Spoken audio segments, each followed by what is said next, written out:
Hey there, it's Jordan Caron with Marketing Well. And in this video and blog post, I am going to be breaking down the differences between keywords and then search terms in Google Ads campaigns. So if you are running your own Google Ads campaign, you'll want to watch this because chances are I'm probably going to save you a bit of money and make sure that you're going to get more targeted people clicking on your ads and visiting your website. So let's begin.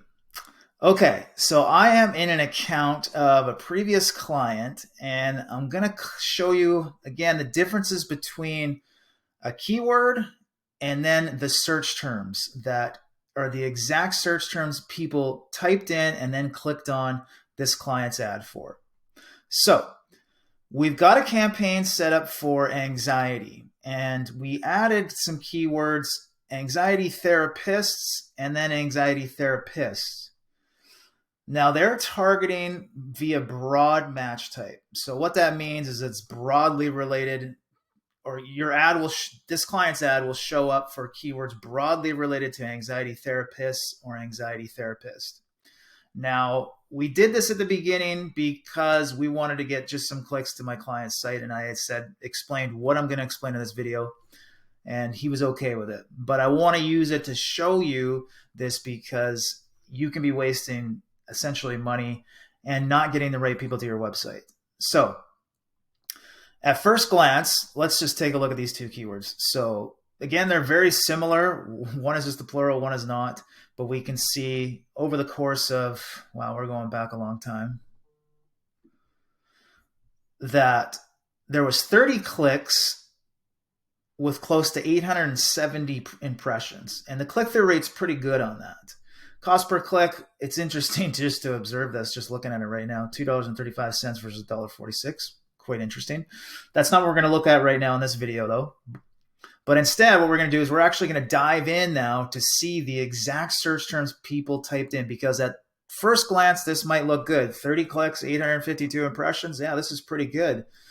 But what we're going to do is we're going to dive in. So once these two keywords are highlighted, we're going to then click on the search terms box or tab that popped up after we did that. And then we're going to see the exact search terms that people typed in. So as you can see, we've got a few that are kind of related to anxiety. So anxiety symptoms, that's what 3 people, well, there was 29 people that did that, typed that in, and then 3 of those people clicked on this client's ad, and it cost the client about $8. So anxiety symptoms, well, to me, that's not really related to anxiety therapist or therapist. It's somebody who might have anxiety who's looking for some help, but they're typing in symptoms. And I call this the research phase. They're not quite at the phase where they're actually wanting and needing an anxiety therapist. The next keyword I see is CBT therapy, which to me is totally not related. Now, this person might might have anxiety and they're looking for CBT therapy, but yeah, to me, this is a totally different keyword that I would actually have a separate ad group set up for and a separate landing page. And a shout out to my last video and blog post where I talked about setting up specific pages for different mental health issues, along with different types of therapy that you offer. And in this case, for CBT therapy, we'd have a separate ad group and then a separate page that talks just specifically about CBT therapy. But I won't get into that. And I'm going to go back to this and go, well, to me, this isn't closely related. So why is Google showing this when someone's typed in anxiety therapist or therapists? To me, it doesn't make any sense. Another one, hypnosis for OCD. Again, that's not related. This person has OCD, not anxiety. Why is this being displayed to these people? And also, too, why are they clicking on the ad? And that's a whole new psychological research that I don't want to get into.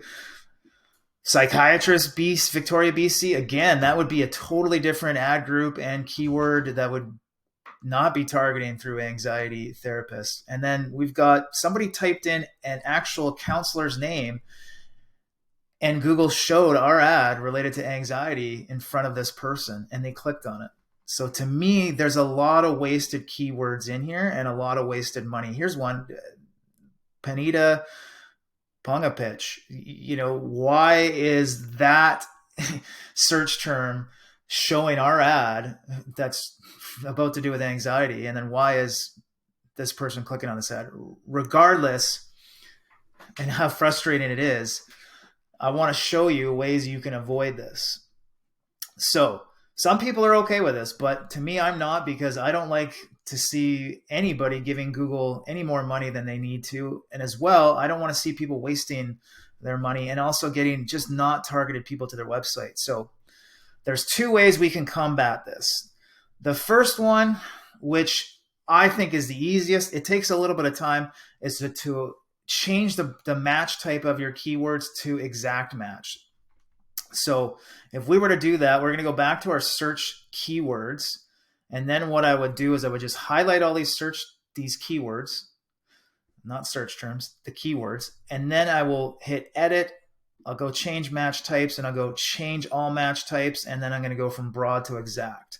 And then what that would do is that would change all these keywords and the match types to be exact match, which means that your ads will only be triggered when people are typing in these exact keywords. So it takes a little bit of time to then add more keywords, because this client, let's say they're in Vancouver, BC.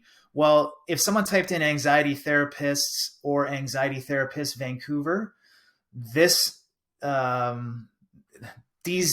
ads won't trigger because we don't have that as a keyword. So you have to make sure you add each keyword specifically. So it takes, again, a little bit more time. But again, it's going to help you just make sure and rest easy knowing that the exact keyword that you're targeting is the exact search term this person's typed in and clicked on your ad for. So it saves you a lot of time, effort, and money. But again, it's a little bit of a time investment at the beginning, which is making sure you're adding all these keywords one by one. And I have a cheat sheet that I will actually post at the bottom of this article, which you can take, and it's got quite a few keywords, and all you have to do is just change the city name. So you're making sure you're covering anxiety therapist, and then anxiety therapist Vancouver, and then also too the other way around, which was the city first. So Vancouver anxiety therapist, and then Vancouver anxiety therapist, etc. So that'll be helpful for you. Plug those in, and then, like I say, you can just make sure that you have them exact match. Now, the second option would be to observe these on an ongoing basis and start to then find, say,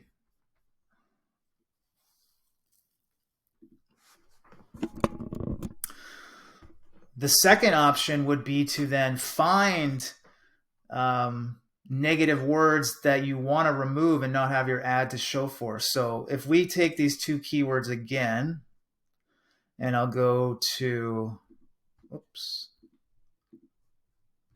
we're going to go, where did those keywords go? There they are. We're going to highlight them, and then we're going to go hit on search terms. What I would then do is I would start to find certain words that were in the search terms and then add them to a negative keyword list, meaning that when you add those words to a negative keyword list, your ad will no longer trigger if anybody has punched in anything with that negative word into it. So for this client, I would take things like symptoms, CBT, hypnosis, psychiatrist, the name of this counselor, whether it's the first name and then the last name on another line, hypnotherapy. If you don't offer hypnotherapy, take the word hypnotherapy and then add it in as a negative keyword. So let's just try that. We would go copy hypnotherapy, take that, go to negative keywords, and then hit plus, and then hit hypnotherapy. And I'd want to make sure that you add it into the ad group, because let's say in this campaign, you actually had another ad group that was targeting the keyword hypnotherapy or hypnotherapist. You want to make sure that it's only the ad group that the negative keyword is added to.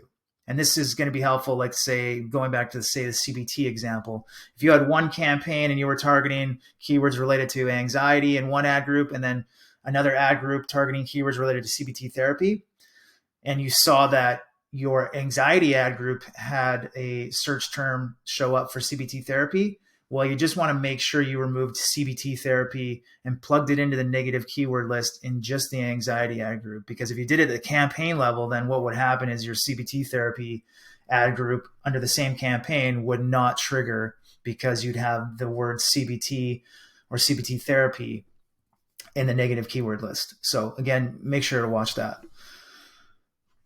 But this, again, is a second option. It takes a little bit more time because you have to monitor things on an ongoing basis. And sometimes you're going to get some really odd keywords, or other really odd search terms that will show up every once in a while, and you'll just shake your head. Like, for an example, this one here, Pineda, Pongpanich. Again, I just shake my head and go, okay, it's a counselor in Victoria, BC, but why is Google showing this ad for the keyword anxiety therapist to this person who's searched specifically for this individual? And they've charged this client $2.53. So as you can see, if this were to happen on an ongoing basis, it would just add up and add up. And at the end of it, you might end up spending $200 to $300 on wasted clicks, maybe even more, depending on how much you're spending on a monthly basis. But to me, don't put that in Google's hands. If you need some help, let me come in and do some consulting for you, and I'll make sure this doesn't happen and that you're not giving any extra money to Google. And also, too, you're getting more targeted people to your website. So hopefully you find this useful. Again, there's two methods. Just change all your keywords to exact match, which means you just have to add more keywords because you want to make sure you have the exact keywords. And then the second option is the negative keywords, adding some negative keywords or negative words into your negative keyword list, which then means your ad will no longer trigger for anybody typing in anything with that word in it. It could be a 3 or 4 word phrase with the word or symptoms or something like that, and your ad won't trigger anymore. So 2 methods, regardless of what you do either of them and save yourself some money and get more targeted people to your website. Hopefully you find this useful. If you did and you're part of a therapist network, you know other therapists, please share this with them, because I want to get the word out there to other therapists that I can help them, but also too, they can save money and wasted clicks by just simply watching this video or reading the blog post.